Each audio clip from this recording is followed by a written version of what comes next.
Es un gusto el poder iniciar ya nuestro curso de el libro de Éxodo de parte de la Escuela de Desarrollo Cristiano.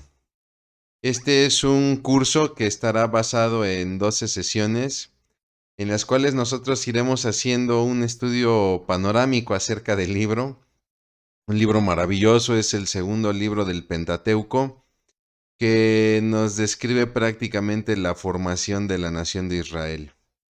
Es un libro que, como veremos más adelante, el propósito pues es mostrar nuestra deuda para con Dios y también entender su soberanía. Yo le pido que me acompañe a lo largo de estas 12 sesiones para que juntos podamos ir desmenuzando este maravilloso libro y juntos podamos ir comprendiendo cada vez más la naturaleza de nuestro Dios y la naturaleza de nuestra relación con Dios. Si me lo permite, voy a hacer una oración para que comencemos con este curso de este libro maravilloso, el libro de Éxodo. Vamos a orar. Bendito Dios Padre, Señor, en el nombre precioso de Cristo Jesús, te doy muchas gracias, Padre, porque eres bueno, Padre. Gracias, Dios, porque nos permites la bendición de abrir tu palabra, Señor, de escudriñarla, de estudiarla, Padre. Y que queremos poner, Señor, a tus pies este curso, Padre.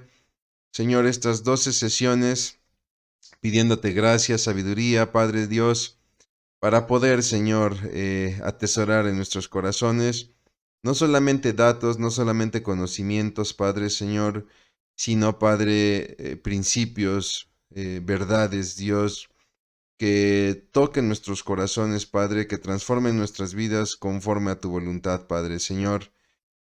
Que simplemente al correr de estas 12 lecciones, de estas 12 sesiones, Señor, nosotros no seamos los mismos, sino vayamos creciendo, Padre Señor, en gracia, en sabiduría, en conocimiento, Padre, de ti, Padre, y que sea esto de bendición para los que están a nuestro alrededor y glorifique tu nombre en Cristo Jesús. Amén. Muy bien, pues estamos arrancando este curso del libro de Éxodo. Déjeme le platico que es un curso que está diseñado en estas 12 sesiones, como le mencionaba. Nos estamos basando en este libro que ve usted aquí en pantalla, que es un libro que editó ELA, Ediciones Las Américas, llamado Comprados por Dios. Es un estudio del libro de Éxodo. El autor es Rafael Porter, pero la verdad es un libro que a nosotros nos va a ayudar y como puede ver usted aquí en pantalla, tenemos nuestras 12 sesiones, nuestros 12 temas que abarcarán los 40 capítulos de este libro. Y bueno, pues entrando en materia, vamos a ver este primer capítulo que el autor ha titulado como Esclavos. ¿Por qué? Porque realmente esa es la condición inicial del pueblo. El pueblo parte de la esclavitud en este libro, ¿no? Y nos tiene que llevar a la reflexión a nosotros y a la aplicación en nuestra vida por cuanto nosotros éramos esclavos, ¿no? Y entonces vamos a ver a través de este libro su tema. El tema de Éxodo, si alguien nos pregunta, oye, ¿de qué trata el libro de Éxodo? Ah, mira, el libro de Éxodo habla de la redención de Dios, de cómo Dios se apropió de un pueblo liberándolo. Y esto yo lo puedo ver reflejado en mi vida, usted lo puede ver reflejado en su vida, porque usted y yo hemos experimentado la redención de Dios. Porque éramos esclavos al pecado, éramos esclavos a nuestra antigua manera de vivir, no conocíamos de Dios y de repente Dios nos tomó para Él y nos ha liberado. Entonces nosotros vamos a ver a través del libro de Éxodo cómo Dios ejerce el derecho de propiedad sobre su pueblo. Vemos a través de Génesis que surge un pueblo llamado Israel, basado en los 12 hijos de Jacob, pero lo que vamos a ver a través del libro de Éxodo ya es la conformación de Israel como nación. Y entonces podemos ver a través de este libro cómo Dios va formando esta nación, va formando a su pueblo y lo libera. Y eso es razón suficiente para que Dios tenga derecho de dominio, de posesión de este pueblo, ¿no? Nadie le puede decir a Dios, oye Dios, ¿por qué Israel es tu pueblo? ¿No? ¿O por qué no otro pueblo es tu pueblo? Simplemente porque Dios nos muestra su soberanía a través de este libro. Dios formó a Israel. ¿Por qué lo formó? Simplemente porque quiso. Dios liberó a Israel. ¿Por qué lo liberó? Simplemente porque Él quiso. Entonces, en este libro también Dios establece las normas para la relación entre el pueblo y Él. Yo te he adquirido como pueblo, yo soy dueño de ti como pueblo, yo voy a establecer las normas para la relación entre ti y entre mí, ¿no? Hoy en día esto es una idea un poco difícil porque estamos acostumbrados a vivir en una sociedad individualista, ¿no? Donde no nos gusta el saber que somos propiedad de otros, ¿no? Y entonces que a mí me digan que yo soy propiedad de un Dios y que me debo a un Dios, me suena a locura. Sin embargo, tenemos que entender, y el libro nos va a mostrar que esta no es una propiedad caprichosa. No es un capricho de Dios el hacerse un pueblo para tener en su vanidad el jactarse de ser dueño de un pueblo. No. Dios ha hecho un pueblo con el cual quiere relacionarse en amor, en paz, con el cual quiere relacionarse también en disciplina, ¿por qué no? Porque quiere tener una relación fraterna, una relación íntima, ¿no? Entonces, creo yo que el libro de Éxodo nos muestra muy bien la soberanía de Dios en este sentido y cómo Dios tiene derecho a establecer las normas para relacionarnos con Él. El error que nosotros cometemos es que muchas veces nosotros queremos establecer las normas para relacionarnos con Dios. Sin embargo, nosotros no creamos a Dios y nosotros no liberamos a Dios. Dios es el que nos ha creado a nosotros, el que nos ha formado a nosotros y es el que nos ha liberado. Por lo tanto, Él es el que tiene el derecho de establecer las normas como Él quiere, ¿no? Entonces el libro da un reflejo de nuestra liberación. Así como Él forma a Israel, así como Dios forma a Israel, Dios nos ha formado a nosotros. Dios ha liberado a Israel de la esclavitud en Egipto, Dios nos ha liberado a nosotros del pecado. Dios ha liberado a Israel a través de la muerte de los primogénitos en Egipto. Dios ha traído libertad a nosotros a través de la sangre de Jesucristo, su Hijo. Dios estableció normas para con Israel, para relacionarse con él a través de la ley, lo que conocemos como la ley mosaica.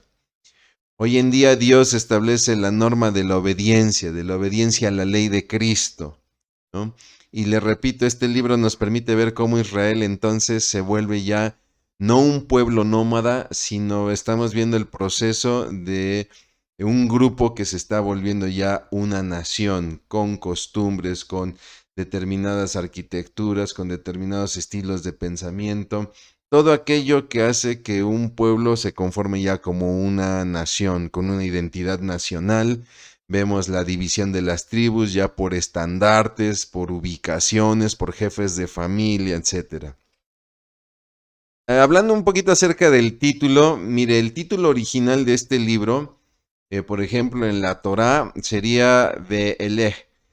Be'eleh Semot es un término en hebreo que significa estos son los primeros nombres. Así es como los judíos titulan el libro de Éxodo. Estos son los primeros nombres, son las primeras palabras con las cuales inicia el libro que nosotros conocemos como Éxodo. Entonces, estos son los primeros nombres, traducido en hebreo sería Be'elet Semot, ¿no? Que después con la traducción de la Septuaginta, cuando se trata de hacer la traducción, o más bien dicho, cuando se hace la traducción de estos textos hebreos al griego, los traductores de la Septuaginta deciden ponerle el nombre de Éxodos. ¿Por qué? Porque ellos se basan en la temática del libro. ¿De qué trata el libro? De la salida de Israel de Egipto y entonces utilizan el término griego éxodos. Esto pasa mucho en los libros, sobre todo el Antiguo Testamento. Los nombres originales de los libros normalmente son las primeras palabras, ¿no? Las primeras palabras en hebreo. Y la Septuaginta lo que hizo fue tomar las temáticas de los libros y entonces le puso los nombres en griego, ¿no? En base a las temáticas. Si hablamos del autor, el autor, pues obviamente, de acuerdo a la tradición, es Moisés. Pero ¿qué podría sustentar esta teoría de que Moisés sea el autor? Bueno, pues lo refiere Josué. Josué en su escrito, en sus escritos, en el libro de Josué, para ser preciso, como puede ver en pantalla, en el capítulo 8, versículos 31-35, nos dice o refiere que estos escritos de la ley y la narración de esta salida del pueblo es de mano de Moisés, ¿no? Lo confirma nuestro Señor Jesucristo en dos pasajes, para ser específicos, que serían el Evangelio de Marcos y en el Evangelio de Lucas. Es importante aclarar esto porque actualmente hay una corriente que se ha denominado la alta crítica, que establece que muchos de estos datos de las posturas tradicionales son erróneos, y dentro de esto ellos establecen que el Pentateuco no fue escrito por Moisés porque sería imposible que Moisés, por ejemplo, escriba respecto de su muerte, ¿no? Aunque la crítica, tradicionalista establece que es cierto, los autores no pueden escribir acerca de su muerte, pero normalmente contaban con escribanos o escribas que terminaban los libros, ¿no? En este sentido, sí, sería absurdo que Samuel escriba, por ejemplo, todo el segundo libro cuando realmente Samuel fallece en el primer libro, ¿no? Sin embargo, muchos creen que el autor de Samuel posiblemente haya sido alguno de sus discípulos, si lo podemos llamar así, ¿no? Aunque es muy claro que el libro, en sus primeros capítulos, las primeras historias, sí son escritas por el propio Samuel, ¿no? Entonces hay que tener mucho cuidado con estas corrientes de alta crítica, porque si nosotros empezamos a conceder estas teorías, ok, el alta crítica establece que Moisés no escribe el Pentateuco, pues quizá eso sea un asunto que, digamos, bueno, no tiene realmente tanto impacto en nuestra fe. Pero la alta crítica establece que el Pentateuco fue escrito inclusive después de lo que sería el cautiverio babilónico, ¿no? Y que prácticamente fue escrito por la gente que vivió después del cautiverio babilónico, que regresa a la tierra de Israel y que tiene la necesidad de fomentar un nacionalismo hebreo para animar a la gente a construir el templo. Y ojo, porque si entonces en verdad tomamos esta corriente, esta suposición, quiere decir que muchos de estos escritos fueron hechos en base a la suposición, ¿no? Y con esto restaríamos mucha importancia a los escritos bíblicos. ¿Por qué? Porque si nosotros quitamos a los autores que hemos determinado, ¿no? Y ponemos autores posteriores, entonces los autores posteriores escribieron en base a lo que ellos creen que sucedió. Pero tenemos que tomar en cuenta que muchos de los autores fueron testigos oculares. Y en el caso de Éxodo queda muy claro que quien escribe el libro es un testigo ocular de la época. Y no solamente es una persona que estuvo ahí en Egipto, que estuvo ahí en el desierto, que estuvo ahí en el Sinaí, sino que también tenía estas capacidades intelectuales, era un erudito. ¿Y quién mejor que Moisés para cubrir todos estos requisitos? En cuanto a la fecha del libro, hay dos posibilidades serias, que sería durante el reinado de Amenhotep, este faraón que reinó del 1450 al 1423 a.C., y la otra teoría es que haya sido durante el reinado de Ramsés, ahí del 1304 al 1237 a.C., ¿no? Lo cierto es que es más fuerte la teoría de la primera teoría, es decir, el reinado de Amenhotep.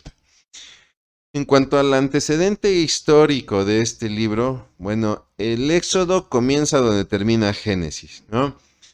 Génesis termina con la historia de cómo Jacob llega a Egipto, ¿no?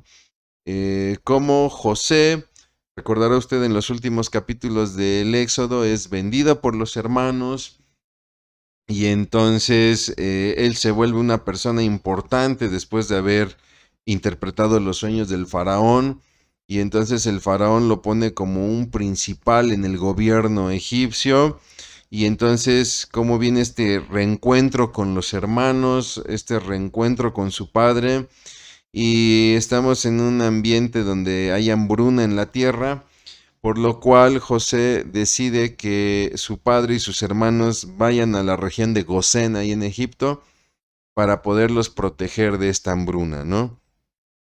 Y la historia termina muy feliz en Génesis. Sin embargo, Éxodo toma este punto de partida para dar un giro en la historia, ¿no? Nos habla que hay una estadía de 400 años, es decir, los israelitas vivieron alrededor de 400 años ahí en Egipto, ¿no? Donde José pues sirvió durante la dinastía número 12 de todas las dinastías que han reinado en Egipto. Ubiquemos a la dinastía 12, le pongo ahí en pantalla los años de 1991 a 1789. Recuerde usted que es regresivo esto porque estamos hablando siempre de años antes de Cristo, ¿no? Para 1876 antes de Cristo, es decir, durante esta decimosegunda dinastía egipcia, Jacob llega con su familia a Egipto, ¿no? Pero hay que revisar la historia, hay que tener esto en cuenta.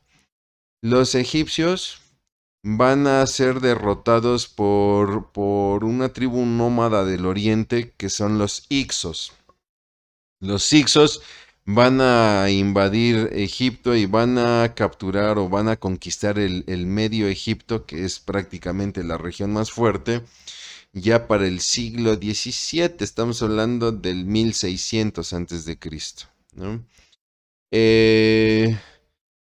Es así que estos Hicsos van a invadir Egipto, pero van a ser derrotados por la dinastía número 17, la 17ª dinastía egipcia, y van a ser expulsados en el siglo XVI, decimosexto, es decir, estamos hablando de ahí del año 1500 antes de Cristo. ¿Por qué decimos esto? ¿Por qué es importante esto? Porque hubo un faraón que fue bendecido por José, que fue bendecido a través de la interpretación de un sueño que previno que Egipto fuera destruido por la hambruna de esos 7 años. ¿Cómo? A través de la administración de la comida por estos 7 años de prosperidad, ¿no? Estos 7 años previos de prosperidad. Entonces, hay un lugar muy especial en el corazón del faraón de la dinastía 12, a la cual José ha servido y le ofrece no solamente un alto puesto en el gobierno, sino inclusive bendición para su familia, ¿no? Recuerda usted el pasaje cuando los siervos de Faraón le comentan que José está llorando, ¿no? Y el Faraón se ve preocupado por el siervo al que le muestra mucho amor. Sin embargo, usted lo sabe, la vida da muchas vueltas y de repente viene una invasión de un grupo llamado Hicsos y después viene una especie como de guerra de independencia y para este entonces se sienta al trono egipcio la dinastía 17 que no tiene conocimiento de José, de las proezas que hizo José, de la provisión que representó José para Egipto. Y entonces, pues José ha sido olvidado, José ya ha fallecido, Jacob ha fallecido, pero Israel ahí está. Israel ahí está y el problema es que Israel para ellos se empieza a volver un vecino incómodo, ¿no? Y entonces entendemos por qué este vuelco en la historia de Éxodo, donde viene una opresión hacia el pueblo de Israel. Siguiendo con la línea histórica, tomemos en cuenta que Moisés va a servir a la dinastía decimoctava, por ahí de los años 1567 a 1317, es el periodo que dura esta dinastía, ¿no? Y el libro nos va a narrar una historia maravillosa que es propiamente la salida de Israel de Egipto, que se estima por ahí del siglo XV antes de Cristo, estamos hablando por ahí del 1400 antes de Cristo. La referencia nos la da el primer libro de Reyes al iniciar su sexto capítulo. ¿Cuál es el tema? Le decía yo, Éxodo comienza desde donde termina Génesis. Génesis es un libro anterior donde su significado es orígenes, ¿no? Génesis significa orígenes y es un libro que nos habla del origen del universo, del origen del hombre, del origen del pecado, de las naciones y propiamente de Israel como pueblo, como una tribu, ¿no? De un hombre que viaja a casa de su tío, que trabaja por la mujer que ama, que pues por ahí le hacen una movida rara y entonces termina casado con las dos hermanas, él regresa a su tierra, viene la situación que le he platicado respecto de José y entonces cuando se nos habla que Jacob se va a vivir a Egipto, estamos hablando de alrededor de 70 varones, ¿no? Con sus familias. Realmente es un pueblo todavía nómada, ¿no? En el caso de Éxodo, estamos viendo ya la formación de una nación que ha prosperado, que se ha multiplicado y que tan solo cuenta en su censo con 600,000 hombres, más aparte sus familias. Entonces, este libro nos permite ver la soberanía de Dios. Sabemos que Dios es soberano, pero la soberanía de Dios de una manera muy particular, porque vemos cómo Dios puede obrar lo que quiere, cuando quiere, como quiere, sin pedirle permiso a nadie y sin entregarle cuentas a nadie, aún en tierras paganas, aún en lugares donde nadie lo reconoce, ¿no? Es muy fácil hablar de Dios en la iglesia, es muy fácil hablar de Dios en el culto, pero es muy difícil hablar de Dios en lugares donde la gente no solamente no tiene conciencia de Dios, sino que no quiere reconocer a Dios. Y sin embargo, Dios es soberano en todo lugar. Y esto es algo maravilloso que tiene este libro. Este libro nos permite ver cómo Dios obra sin permiso de nadie, sin concesión de nadie, en favor de todos, ¿no? Obra aún en una tierra tan idolátrica como es el mismo Egipto, ¿no? Vemos también aquí cómo, le decía yo, Dios se apropia de Israel, lo hace, lo adopta como su pueblo por dos situaciones. La primera, le decía yo, es la liberación, esta redención de la esclavitud y porque establece un pacto, lo que conocemos como el antiguo pacto, que es una de las divisiones principales de la Biblia. Si vemos las historias que se van narrando en Éxodo, son historias basadas en la geografía, ¿no? Se va siguiendo una línea de acuerdo a lo que se van sucediendo en los lugares. Y es así que el libro empieza narrándonos los sucesos que pasan en el mismo Egipto. Prácticamente lo veremos a través de los primeros 13 capítulos del libro de Éxodo. Del capítulo 13 al capítulo 18, nosotros iremos viendo los sucesos que pasarán en el viaje hacia el monte Sinaí, ¿no? Estas rebeliones que van a tener algunos jefes de tribu, ¿no? Estas murmuraciones que de repente va a tener el pueblo, ¿no? La entrega misma de la ley, una vez que llegan al Sinaí, a partir del capítulo 19 hasta el final, es prácticamente la entrega de la ley a Moisés y de ahí la descripción sobre todo de algunas leyes, pues tanto civiles como también rituales, ¿no? El propósito del libro es mostrar la divina providencia de Dios, cómo Dios provee a su pueblo, le provee la libertad, pero no solamente le provee la libertad, sino que le provee el sustento.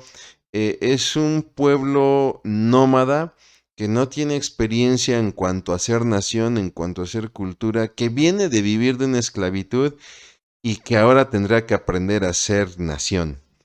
He comentado muchas veces este ejemplo de lo que sucedió con los afroamericanos ahí a mediados perdón, a finales del siglo XVIII y inicios del siglo XX.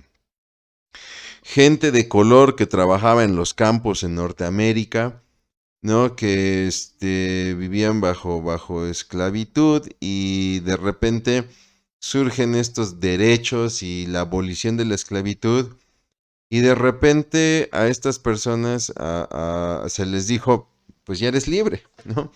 Trate usted de imaginar la escena, ¿no? Es, no sé, un campo ahí en Alabama, se me ocurre, ¿no? En Arkansas o Kansas, alguna de estas regiones, los campos estos de maíz o de trigo, donde están las personas de color trabajando y de repente el amo llega y les dice, ¿sabes qué? Pues por ley, por lo que tú quieras, pues ya eres libre, ¿no?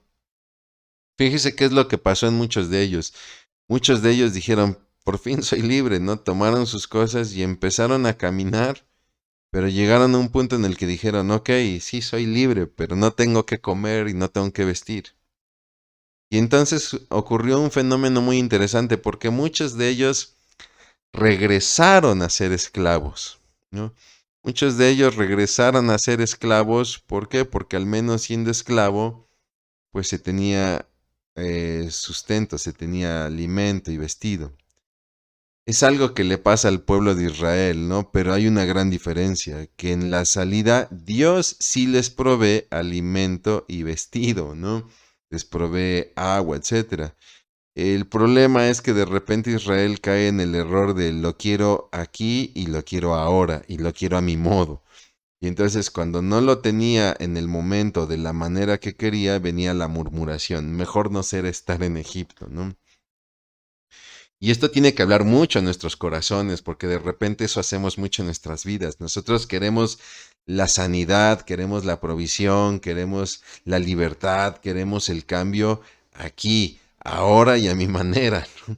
Y cuando no se da, pues muchas veces inclusive hasta terminamos abandonando el cristianismo, a la iglesia, a la fe.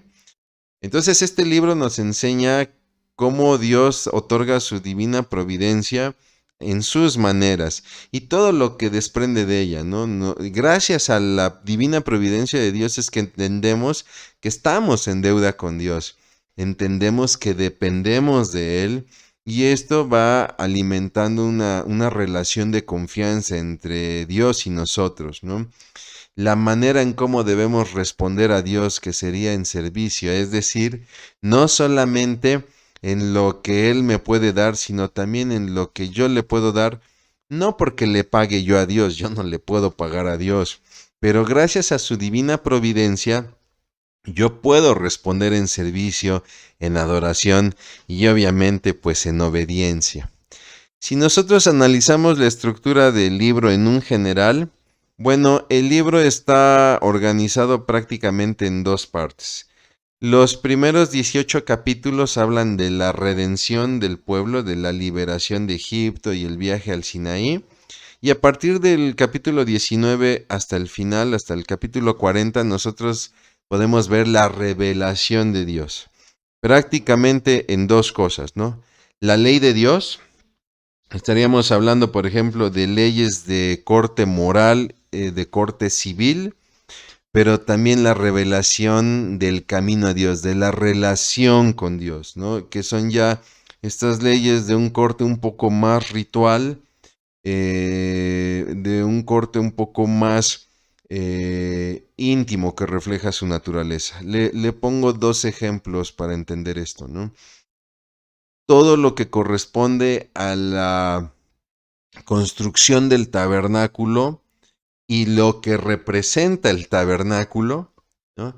Y todo lo que corresponde a al establecimiento del sacerdocio arónico, ¿no? Del sacerdocio por la orden de Aarón, desde detalles como sería su vestimenta hasta sus ritos de purificación, por lo que representa algo que debe de ser todavía consciente en nuestros corazones y en nuestras mentes el día de hoy, que es precisamente la santidad de Dios. Si vemos, hoy vamos a hablar solamente del primer capítulo como una introducción, dando también este panorama general del libro. Bueno, si vemos los primeros 7 versículos del capítulo 1, se nos explica cómo se da la multiplicación del pueblo, ¿no? El libro inicia con un repaso de cómo Israel llega a Egipto, cómo José es invitado al gobierno y entonces se dan 3 factores que nos permiten entender la necesidad de que Israel sea liberado de Egipto. Número 1, el pueblo crece de una manera desmedida, ¿no? Y esto para el nuevo faraón, que le repito, no tiene noticia de José ni de las proezas que hizo, pues para faraón es una amenaza política, ¿no? Y entonces viene una opresión del pueblo, una opresión con trabajo, con menosprecio, y después esto va a crecer hasta un intento por eliminar al pueblo, ¿no? Este crecimiento tenemos que entenderlo como la confirmación de una promesa en Génesis capítulo 12, donde Dios le dice a Abraham: yo haré de ti una gran nación. Y es curioso porque se cumple esta promesa, pero en un ambiente muy hostil, que también esto nos deja un aprendizaje que comentaremos más adelante. De ahí, de los versículos 8 al 14, podemos entender cómo se da esta opresión del pueblo, ¿no? Donde a 18 años de la muerte de José, ya Egipto como pueblo no tiene ninguna obligación con Israel. Discúlpeme usted la expresión que voy a usar, pero para Egipto el pueblo de Israel es un arrimado, ¿no? Discúlpeme por la expresión, pero ese es el corazón que Egipto tiene con respecto a Israel, ¿no? Y entonces, le repito, hay un temor de parte de Faraón. Es muy parecido al temor que tuvo Herodes cuando llegan los magos de Oriente, ¿no? Y le dicen: es que venimos a adorar al rey de los judíos porque hemos visto la señal en el cielo, ¿no? Y entonces, pues obviamente esto habla de una amenaza para mis intereses de poder y mis intereses políticos, ¿no? Y entonces, pues Faraón prácticamente va a ejercer la opresión al pueblo en 3 distintos niveles. Primero, va a tratar de explotarlos mediante el trabajo, ¿no? Va a tratar de incrementar el trabajo y ejercer un dominio controlado, ¿no? No va a resultar y entonces viene ya una decisión muy terrible, ¿no? Que es matar, le da una orden a las parteras para que asesinen a todos los hijos varones y de esta manera tener ya un control más pleno sobre el pueblo, ¿no? Ojo, tenemos que considerar esto porque cuando lo leemos muchas veces de historias de libros antiguos, lo vemos hasta como con cierto romanticismo. Pero para que podamos entender un poco el peso de las cosas, esto es similar como lo que ocurrió con el holocausto judío, con los nazis, ¿no? Que se dio en un ambiente muy terrible. Y en este tiempo Israel estaba pasando por un momento de esclavitud, con una carga de trabajo muy pesada y con la tragedia de que si tu esposa estaba embarazada y el niño nacía varón, había una orden para matar a los niños. Sin embargo, las parteras van a tener una reacción muy interesante que veremos ahorita en la siguiente diapositiva, ¿no? Como esto no tiene resultado, el pueblo sigue creciendo, entonces viene una orden todavía más drástica, que es la de echar a los hijos de Israel al río. Y ahí posteriormente vendrá la historia de Moisés, ¿no? Sin embargo, esto es muy importante, mi hermano, mi hermana. En medio de todo este ambiente cargadamente hostil, Dios interviene. No olvide estas palabras, por favor. En medio de toda esta circunstancia que cada vez va creciendo de manera negativa, Dios interviene. Y esto es algo que tenemos que recordar siempre en nuestros corazones. En cualquier circunstancia que estás pasando, Dios interviene. Tenemos que dejarlo intervenir. Quiero hablar de las parteras, de estas parteras desobedientes y obedientes. Son desobedientes al mandato de Faraón, pero son obedientes a Dios. Aquí estamos entrando en un tema que nos podríamos extender demasiado, que sería un tema de ética. Le llamamos ética cristiana, ¿no? Es decir, son aquellos asuntos donde ya no es tan claro saber qué hacer, ¿no? Les llamamos estos grises en el cristianismo. Hay cosas que son muy claras, que es blanco o negro, que podemos hacer o no hacer, ¿no? Pero hay cosas que no son tan claras y que nuestra decisión se ve permeada, nuestra decisión se torna complicada, ¿no? Son estos grises. Y de repente yo tengo a mi autoridad nacional que me dice que lleve a cabo esta acción, pero que va en contra de la voluntad de Dios, ¿no? Me puede pasar inclusive en el matrimonio. Pasa, es muy común con esposas donde de repente el esposo, que es su autoridad, le pide algo que va en contra de la voluntad de Dios, ¿no? Que es algo que le pide que va en contra de la integridad de los hijos o de la esposa misma y por ende va en contra de la voluntad de Dios. Y entonces tiene que venir esta desobediencia, pues llamémoslo así, ¿no? Es una desobediencia piadosa para con un mandato impío, ¿no? Que podríamos decir, bueno, está justificado. Y en la Biblia nosotros podemos encontrar muchos ejemplos de personas que desobedecieron porque el mandato que recibían era impío, ¿no? Las parteras temen más a Dios que a Faraón y creo que esta es una enseñanza muy importante que nos tiene que dejar este primer capítulo. Ellas demuestran confianza y obediencia a la autoridad divina por encima de la humana, cosa que no es muy sencillo hacer, ¿no? La autoridad humana ejerce presión. Yo me imagino a Faraón, a su ejército, a toda su política encima de estas mujeres y sin embargo estas mujeres están conscientes que hay una autoridad que no la puedo ver, pero que sé que es muy superior y que tarde o temprano estaré delante de él, perdón, entregando cuentas, ¿no? Sin embargo, el capítulo va a terminar diciéndonos que Dios responde en bendición a estas parteras, ¿no? ¿Por qué? Porque Dios bendice a todos aquellos que se someten a su autoridad. Y para terminar, tendríamos que ver aquí tres enseñanzas principales que nos deja esta primer sesión, este primer pasaje del capítulo 1 del libro de Éxodo, ¿no? Número 1. La aflicción también es una evidencia de la fidelidad de Dios. Nosotros muchas veces vinculamos la fidelidad de Dios, la bondad de Dios, cuando recibimos algo agradable, ¿no? Hermanos, hemos estado orando por este coche y miren, Dios me lo dio, Dios ha sido fiel, ¿no? O hermanos, hemos estado orando por la fructificación de este ministerio y ha llegado gente nueva, Dios ha sido fiel, ¿no? Pero yo te puedo decir, mi hermano, que también en las circunstancias negativas, en la enfermedad, en la crisis, en la opresión inclusive, ¿no? De algún vicio, en estas tempestades, en estos mares violentos que de repente azotan la barca de nuestra vida, la barca de nuestro corazón, ahí está Jesús y ahí está Dios y ahí también Dios nos muestra su fidelidad, ¿no? Hermanos, pues sigo enfermo, pero pues aquí estoy y Dios ha sido fiel, ¿no? Es difícil aprender a ver la fidelidad y la bondad de Dios en estas circunstancias, pero tenemos que estar conscientes que también ahí Dios nos muestra su fidelidad. Esperar el tiempo de Dios aún para la liberación. Hemos escuchado mucho esto, ¿no? Esta enseñanza de tenemos que aprender a esperar los tiempos de Dios. Y muchas veces lo vinculamos con la respuesta a un trabajo, la respuesta a la sanidad de una enfermedad, la respuesta, no lo sé, quizá alguien que está buscando una pareja, ¿no?